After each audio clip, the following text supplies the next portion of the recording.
Avant de croire aux paroles de quelqu'un, faites une pause et observez ceci. Le véritable caractère ne se révèle pas quand tout va bien, mais dans des détails que presque personne ne remarque. Il existe deux choses précises qui parlent plus fort que n'importe quel discours. Lorsque vous apprendrez à les reconnaître, vous cesserez d'être surpris, déçu ou manipulé. Soyez attentifs, car après cela, votre manière de voir les gens ne sera plus jamais la même. Voulez-vous vraiment connaître le cœur d'une personne? Alors observez ces deux choses que la Bible elle-même nous révèle, et vous ne serez plus jamais trompés. Mes bien-aimés, combien de fois avons-nous été déçus par des personnes en qui nous avions placé notre confiance? Combien de larmes versées, combien de blessures subies parce que nous n'avons pas su discerner le vrai visage de ceux qui nous entouraient?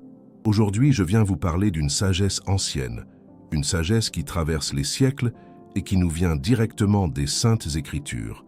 Charles Spurgeon, ce grand prédicateur que Dieu a utilisé pour toucher des millions d'âmes, nous a enseigné que le discernement n'est pas un don réservé à quelques privilégiés, mais une capacité que Dieu offre à tous ceux qui cherchent sincèrement la vérité. Dans ce monde où les apparences règnent en maître, où les masques sociaux sont portés avec tant d'habileté, comment pouvons-nous vraiment connaître le caractère authentique d'une personne? La réponse se trouve dans l'observation attentive de deux éléments fondamentaux que je vais partager avec vous aujourd'hui. Ces deux choses ne mentent jamais, mes amis.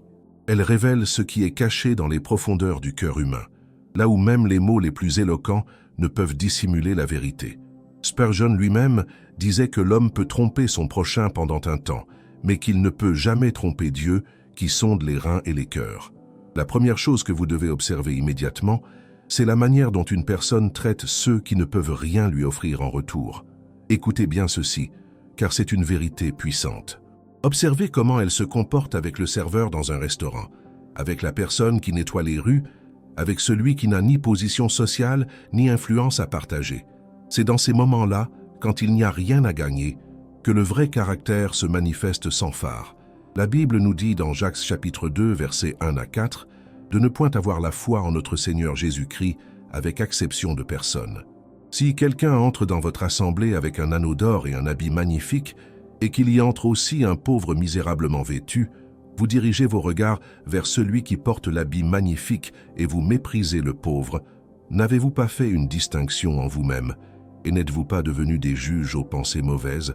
Voyez-vous, mes chers amis, le respect et la dignité que nous accordons à ceux qui sont dans une position d'infériorité sociale révèlent l'état véritable de notre cœur. Une personne de noble caractère traite chaque être humain avec la même considération, car elle reconnaît en chacun l'image de Dieu. Elle ne change pas son comportement selon qu'elle s'adresse à un directeur ou à un employé, à un riche ou à un pauvre. Cette constance dans le respect est le signe d'une âme qui a véritablement compris l'amour du Christ. Spurgeon nous rappelait souvent que Jésus lui-même, le roi des rois, s'est abaissé pour laver les pieds de ses disciples. Il n'a pas choisi les puissants de ce monde pour bâtir son royaume, mais des pécheurs, des collecteurs d'impôts, des gens ordinaires.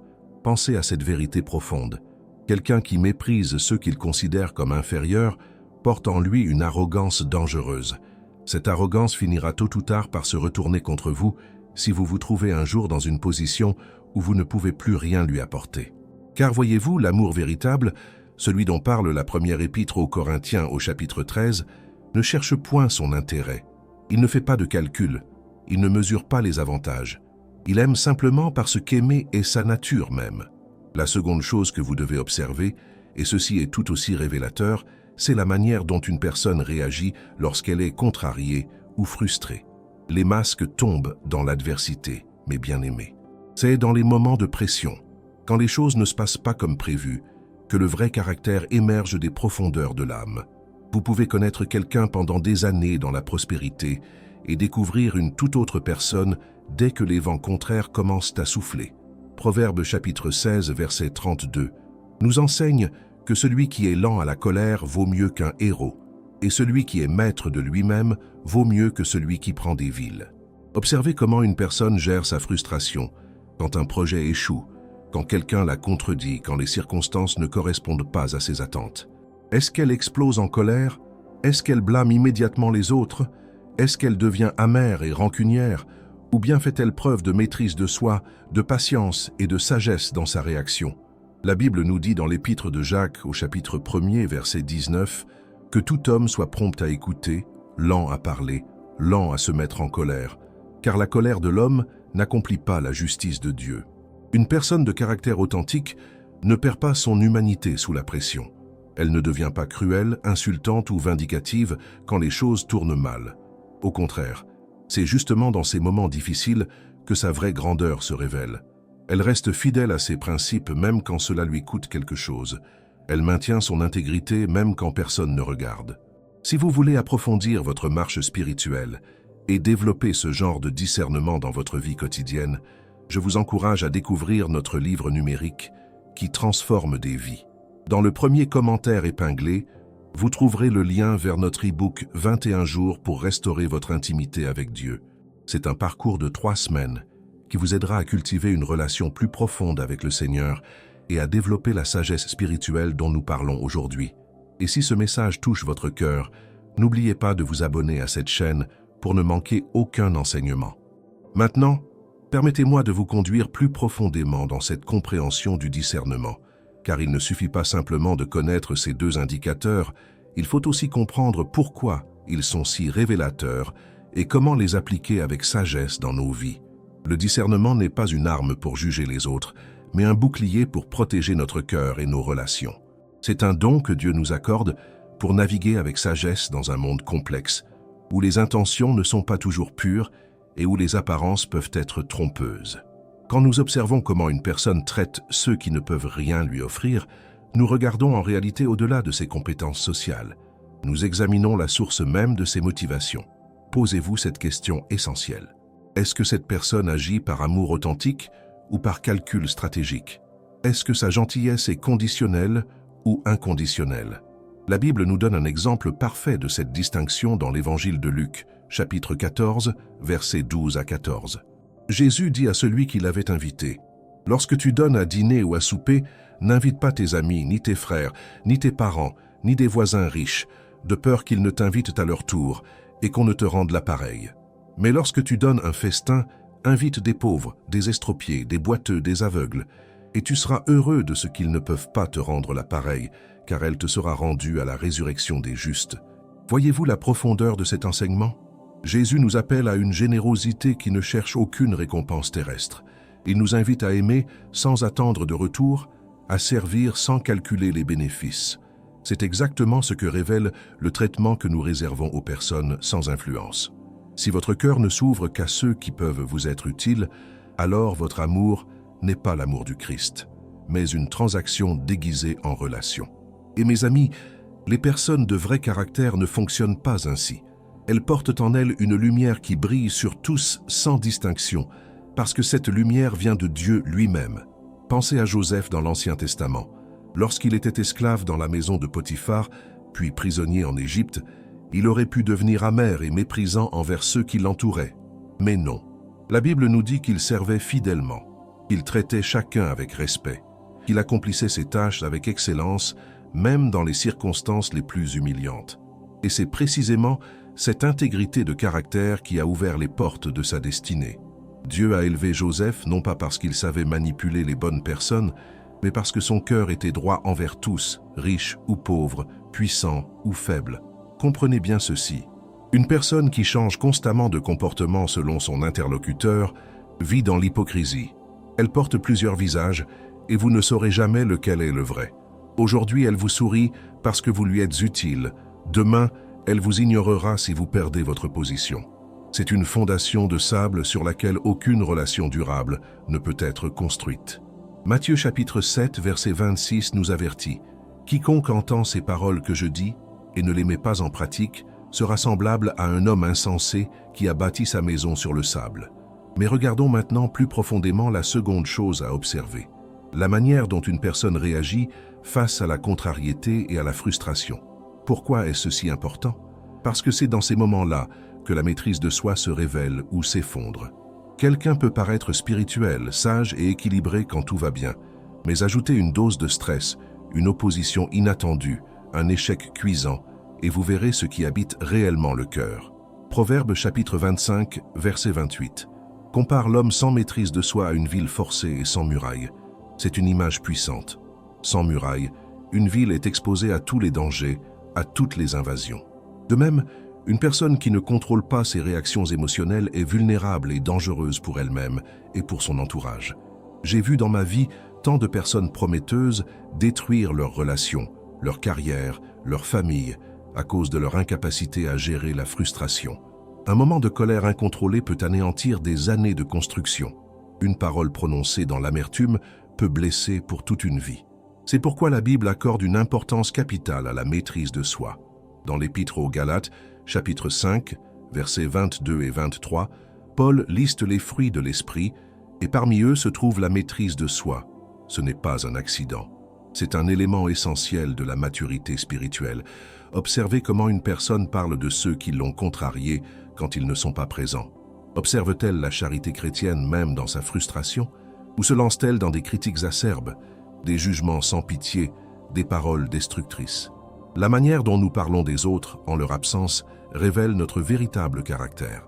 Éphésiens chapitre 4, verset 29 nous exhorte: « Il ne sorte de votre bouche aucune parole mauvaise, mais s'il y a lieu, quelques bonnes paroles qui servent à l'édification et communiquent une grâce à ceux qui l'entendent. » Mes bien-aimés, il y a une différence énorme entre une personne qui exprime sainement sa frustration et cherche des solutions, et une personne qui se complaît dans la colère et cherche des coupables.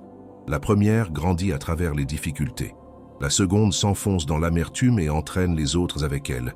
L'une construit, l'autre détruit. L'une apporte la paix même dans la tempête, l'autre crée des tempêtes même dans le calme. Regardez l'exemple de David dans les Écritures. Combien de fois a-t-il été trahi, persécuté, calomnié? Le roi Saül lui-même cherchait à le tuer alors que David ne lui avait fait aucun mal. Pourtant, quand David a eu l'occasion de tuer Saül dans la caverne, il ne l'a pas fait. Il a maîtrisé sa frustration légitime et a choisi la voie de la miséricorde. Premier livre de Samuel, chapitre 24, verset 6, nous dit que le cœur de David battit parce qu'il avait coupé le pan du manteau de Saül. Voyez-vous cette sensibilité de conscience? C'est le signe d'un homme de caractère noble. Permettez-moi maintenant de vous partager quelque chose de profondément pratique. Comment pouvons-nous appliquer ce discernement dans nos relations quotidiennes sans tomber dans le piège du jugement constant? Car il y a une ligne fine entre la sagesse et la suspicion, entre la prudence et la méfiance maladive. Dieu ne nous appelle pas à vivre dans la peur ou à scruter chaque personne avec cynisme. Il nous invite plutôt à marcher dans la lumière de sa sagesse, en gardant nos cœurs ouverts, mais nos esprits vigilants. La Bible nous enseigne dans Matthieu chapitre 10, verset 16. « Voici, je vous envoie comme des brebis au milieu des loups. Soyez donc prudents comme les serpents et simples comme les colombes. » Remarquez cette combinaison extraordinaire, la prudence du serpent et la simplicité de la colombe. Ce n'est pas l'un ou l'autre, c'est les deux ensemble. Nous devons être assez sages pour discerner les caractères, mais assez purs pour ne pas laisser ce discernement empoisonner nos cœurs avec du ressentiment ou de l'orgueil spirituel. Quand vous observez ces deux choses dans la vie de quelqu'un, faites-le avec humilité. Rappelez-vous que vous aussi, vous êtes imparfait. Vous aussi, vous avez vos moments de faiblesse, vos réactions regrettables, vos comportements qui ne reflètent pas toujours le Christ. Le discernement n'est pas une arme pour condamner, mais un outil pour construire des relations saines et protéger votre paix intérieure. Romains chapitre 14, verset 10 nous rappelle « Toi, pourquoi juges-tu ton frère ?» ou « Toi, pourquoi méprises-tu ton frère ?» Car nous comparaîtrons tous devant le tribunal de Dieu. Voici une vérité que vous devez graver dans votre esprit. Le discernement véritable ne vous rend pas supérieur aux autres, il vous rend plus compatissant. Quand vous comprenez que quelqu'un traite mal les gens sans influence, parce qu'il souffre lui-même d'un manque de valeur personnelle, vous pouvez prier pour cette personne au lieu de simplement la rejeter. Quand vous voyez quelqu'un exploser de colère face à la moindre contrariété, vous reconnaissez une blessure profonde qui n'a jamais été guérie, et vous pouvez choisir d'être un instrument de grâce plutôt qu'un juge impitoyable. Mais attention, mes amis, comprendre ne signifie pas accepter n'importe quel comportement dans votre vie. Avoir de la compassion ne veut pas dire vous exposer continuellement à la toxicité. C'est ici que la sagesse devient cruciale. Vous pouvez aimer quelqu'un de loin. Vous pouvez prier pour quelqu'un sans lui donner un accès illimité à votre cœur. Vous pouvez pardonner sans nécessairement rétablir une relation de confiance totale. Proverbe chapitre 4, verset 23 nous exhorte « Garde ton cœur plus que toute autre chose, car de lui viennent les sources de la vie. Laissez-moi vous donner un exemple concret. Imaginez que vous rencontrez une personne charmante, éloquente, spirituelle en apparence. Elle parle bien de Dieu, elle connaît les Écritures. Elle semble être tout ce que vous recherchez dans une amitié ou même dans un partenariat. Mais ensuite, vous observez comment elle traite le serveur au restaurant. Elle est impatiente, dédaigneuse, exigeante. Puis quelques jours plus tard, un projet sur lequel elle travaillait échoue et elle passe des heures à blâmer tout le monde, sauf elle-même, remplie d'amertume et de colère. Ces deux observations vous disent quelque chose d'essentiel. Derrière les belles paroles se cache un cœur qui n'a pas encore été transformé par l'amour du Christ. Que faites-vous avec cette information? Vous ne condamnez pas cette personne. Vous ne la rejetez pas avec mépris. Mais vous ajustez vos attentes et vous établissez des limites saines. Vous ne lui confiez pas vos secrets les plus profonds. Vous ne vous engagez pas dans un partenariat d'affaires important. Vous ne construisez pas votre vie autour de cette relation. Au lieu de cela, vous priez pour sa croissance spirituelle tout en protégeant votre propre paix. C'est cela la sagesse biblique en action. Comprenez bien que le caractère ne se change pas du jour au lendemain. La transformation authentique est un processus qui demande du temps, de la repentance sincère et l'œuvre du Saint-Esprit. Si quelqu'un reconnaît ses faiblesses et travaille activement à changer avec l'aide de Dieu, c'est merveilleux. Mais si cette personne justifie constamment son mauvais comportement, blâme les circonstances ou les autres et refuse de prendre ses responsabilités, alors la transformation n'a pas encore commencé. Proverbe chapitre 28, verset 13 nous dit « Celui qui cache ses transgressions ne prospère point, mais celui qui les avoue et les délaisse obtient miséricorde. » Mais bien aimés, il y a aussi un aspect que nous ne devons pas négliger. Ces deux indicateurs nous servent également de miroir pour notre propre vie. Pendant que vous observez les autres, prenez aussi le temps de vous examiner vous-même. Comment traitez-vous ceux qui ne peuvent rien vous offrir? Comment réagissez-vous face à la frustration et à l'adversité? Soyez honnête avec vous-même devant Dieu. Psaume 139, versets 23 et 24 nous inspire cette prière. « Sonde-moi, ô Dieu, et connais mon cœur. Éprouve-moi et connais mes pensées. Regarde si je suis sur une mauvaise voie et conduis-moi sur la voie de l'éternité. » L'auto-examen n'est pas une invitation à la culpabilité malsaine ou à la condamnation de soi. C'est une opportunité de croissance. Si vous découvrez en vous ces mêmes faiblesses que vous observez chez les autres, remerciez Dieu de vous avoir ouvert les yeux. Confessez votre péché, demandez sa grâce transformatrice et engagez-vous dans un chemin de changement authentique. Première épître de Jean, chapitre 1, verset 9, nous assure « Si nous confessons nos péchés, il est fidèle et juste pour nous les pardonner et pour nous purifier de toute iniquité. » Il est également important de reconnaître que nous vivons tous des moments de faiblesse. Une personne peut avoir une mauvaise journée et réagir de manière disproportionnée. Cela ne définit pas nécessairement tout son caractère. C'est pourquoi le discernement demande de l'observation sur la durée, pas simplement un jugement instantané, basé sur un seul incident. Cherchez les patterns, les comportements répétés, les tendances constantes. Un arbre se reconnaît à ses fruits, et les fruits ne poussent pas en une nuit. Matthieu chapitre 7, verset 16 nous enseigne « Vous les reconnaîtrez à leurs fruits. Cueille-t-on des raisins sur des épines ou des figues sur des chardons ?» Voici une question que vous devez vous poser régulièrement dans vos relations. Est-ce que cette personne me rapproche de Dieu ou m'en éloigne? Est-ce que sa présence dans ma vie cultive les fruits de l'esprit en moi ou nourrit-elle mes faiblesses et mes compromis? Les relations que Dieu bénit produisent de la croissance spirituelle mutuelle. Elles vous encouragent à devenir une meilleure version de vous-même. Elles vous inspirent à aimer plus profondément, à pardonner plus facilement, à servir plus généreusement. Proverbe chapitre 27, verset 17 déclare « Le fer aiguise le fer, ainsi un homme excite la colère de son ami. » Approfondissons maintenant notre compréhension en explorant les conséquences pratiques de ce discernement dans différents domaines de notre vie. Car la sagesse n'a de valeur que lorsqu'elle se traduit en actions concrètes qui transforment notre quotidien. Le discernement du caractère n'est pas une connaissance théorique à admirer de loin, c'est un outil puissant qui doit guider nos choix les plus importants dans les relations familiales, professionnelles, amicales et même sentimentales. Commençons par les relations familiales.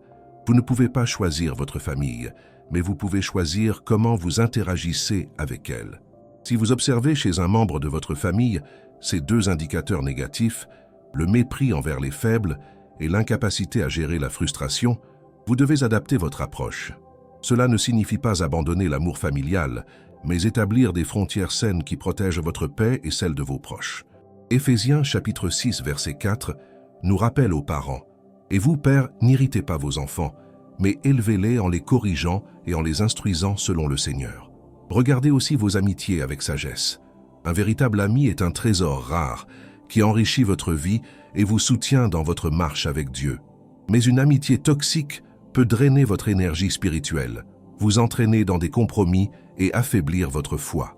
Proverbe chapitre 13 verset 20 dit « Celui qui fréquente les sages devient sage, mais celui qui se plaît avec les insensés s'en trouve mal. » Observez comment vos amis traitent les autres et comment ils réagissent dans les moments difficiles. Ces observations vous diront si cette amitié construit votre vie ou la compromet. Dans le monde professionnel, ce discernement devient absolument crucial. Choisir le mauvais partenaire d'affaires ou accepter de travailler sous un leader de mauvais caractère peut avoir des conséquences dévastatrices. J'ai vu tant de personnes perdre leurs économies, leur réputation et leur santé mentale parce qu'elles n'ont pas su discerner le vrai caractère de leurs associés. Elles ont été séduites par des promesses brillantes et des présentations impressionnantes sans prendre le temps d'observer les deux choses essentielles dont nous parlons aujourd'hui. Imaginez que vous envisagez un partenariat commercial avec quelqu'un. Cette personne vous présente un projet fantastique, parle avec assurance et confiance. Mais avant de signer quoi que ce soit, observez-la attentivement. Comment traite-t-elle ses employés actuels? Comment parle-t-elle de ses anciens partenaires? Que se passe-t-il quand un client se plaint ou qu'un problème survient? Les réponses à ces questions valent plus que n'importe quel plan d'affaires. Proverbe chapitre 20, verset 18 enseigne « Les projets s'affermissent par le conseil, ne fais la guerre qu'après avoir pris des avis. » Dans les relations sentimentales, ce discernement peut littéralement sauver votre vie d'années de souffrance. Combien de mariages malheureux auraient pu être évités si les partenaires avaient observé ces signes avant de s'engager? L'amour romantique peut aveugler, l'attraction peut confondre, mais ces deux indicateurs ne mentent jamais. Si la personne que vous fréquentez traite mal les serveurs, ses parents âgés, ou les gens qu'elle considère inférieurs, comment pensez-vous qu'elle vous traitera quand l'euphorie initiale se dissipera? Si elle explose de colère pour des broutilles maintenant, que se passera-t-il quand vous traverserez ensemble les vraies tempêtes de la vie? La Bible nous donne des instructions claires sur le choix d'un conjoint. Deuxième épître aux Corinthiens, chapitre 6, verset 14, nous avertit « Ne vous mettez pas avec les infidèles sous un joug étranger, car quel rapport y a-t-il entre la justice et l'iniquité? Ou qu'y a-t-il de commun entre la lumière et les ténèbres? Mais au-delà même de la question de la foi partagée, le caractère demeure fondamental. Vous pouvez épouser quelqu'un qui confesse le Christ, mais qui ne manifeste pas son caractère, et vous vivrez un enfer quotidien. Mes bien-aimés, écoutez attentivement ce conseil. Dans toute relation importante, donnez-vous le temps d'observer. Ne vous précipitez pas dans des engagements basés uniquement sur des émotions ou des apparences. Proverbe, chapitre 19, verset 2, nous dit « Le manque de science n'est bon pour personne, et celui qui précipite ses pas tombe dans le péché. » Créez des situations où vous pouvez voir comment cette personne se comporte dans différents contextes. Passez du temps ensemble non seulement dans les moments agréables, mais aussi dans les situations stressantes. Observez comment elle interagit avec sa famille, ses amis, ses collègues. Voici un test simple, mais révélateur. Allez au restaurant ensemble et observez discrètement comment votre compagnon traite le personnel. Est-il poli et patient même quand le service est lent? Ou devient-il arrogant et méprisant? Cette petite observation peut vous épargner des années de regrets, car quelqu'un qui manque de respect envers un serveur manquera éventuellement de respect envers vous. C'est une loi du caractère humain que nous ne pouvons ignorer. Parlons maintenant des leaders spirituels et des mentors. Dans l'Église, nous devons également exercer ce discernement. Pas tous ceux qui prêchent la parole ne vivent selon la parole.